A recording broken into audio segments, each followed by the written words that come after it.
the darkness of that 96 Mankind character that lent itself so well to that cell and the things that I mean, I would have loved to have gone in as Cactus Jack. I didn't see the need for the tweaking.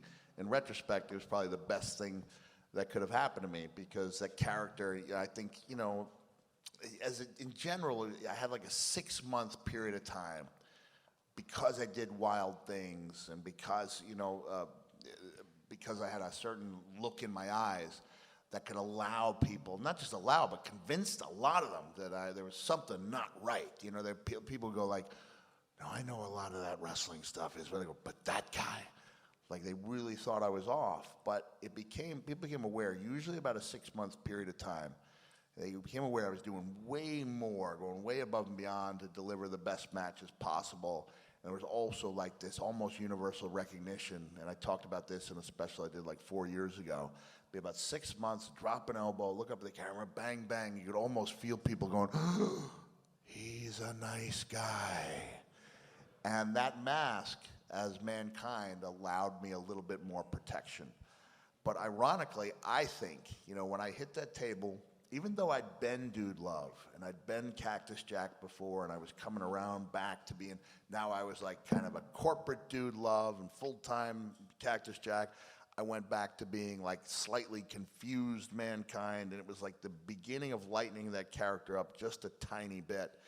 And in my mind, this was not intentional, but when I hit the table and it almost imploded upon impact, the moment that I took off that mask was the moment I thought I stopped being a character and became a human being in the minds of people, and they realized like that's a real person there, and he's suffering. And it was also a period of time when I went back, you know, I went home, my wife was really angry at me for the stuff I was doing. I mean, we went looking for smaller homes to live in, different school districts. We realized we had to stop a lot of things I was doing. And I realized I need to connect with audiences in a way that doesn't necessitate me doing the wild things quite so often. And within a 2-month period, you know, that character had lightened up so much, you know. So it was me and Kane against the New Age Outlaws at SummerSlam, and then began this beautiful story arc with Mr. McMahon that some learned wrestling scholars will tell you was like, actually, you know, not the attention-grabbing one that Steve and Mr. McMahon had that feud that really, you know, helped propel the Attitude Era, but the Mankind-Mr. McMahon relationship was really cool. It was really cool because you had a guy who was using like an innocent soul to do his dirty work, and we had a great rapport, a great time. So, but if I had not been darker Mankind, there would have been no lighter-hearted Mankind. There would have been no rock and sock Mankind. So Cactus Jack could have done those things, but I don't think he could have done them as well because 6 months into the run, he would have had more sympathy than needed to get the job done, if that makes sense. I'm a fan of the man.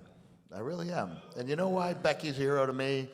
Is A, she actually listens to my advice, which very few people do. I go back and I've got text messages where Becky Lynch is wondering if this business is for her. She doesn't know what else she can do. She's frustrated. And I'm like, Becky, 2 pieces of advice. Like, be patient and be prepared. Like, if you get that break, be able to run with it. And she got that break, right? We were just discussing when it happened, right? So Becky was at my show in Pasadena. She came on stage and joined me for the Q&A, and like 2 months later, she turns on Miss Charlotte, and the crowd just comes alive. And I was at a friend's house watching the pay-per-view, and they're chanting, they thought they were chanting, you deserved it at Charlotte. What did she deserve? I said, no, I think they're chanting, you deserve it to Becky. The people are like, what did she deserve? And I'm like, the break, the push.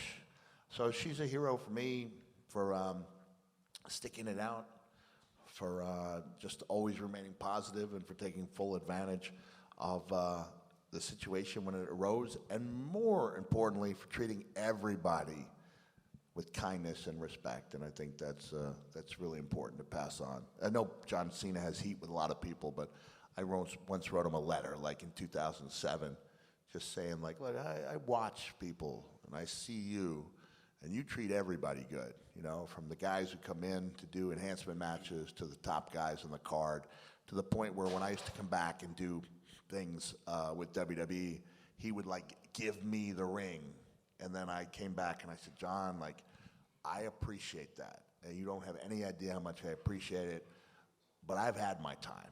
You know, this is your time now.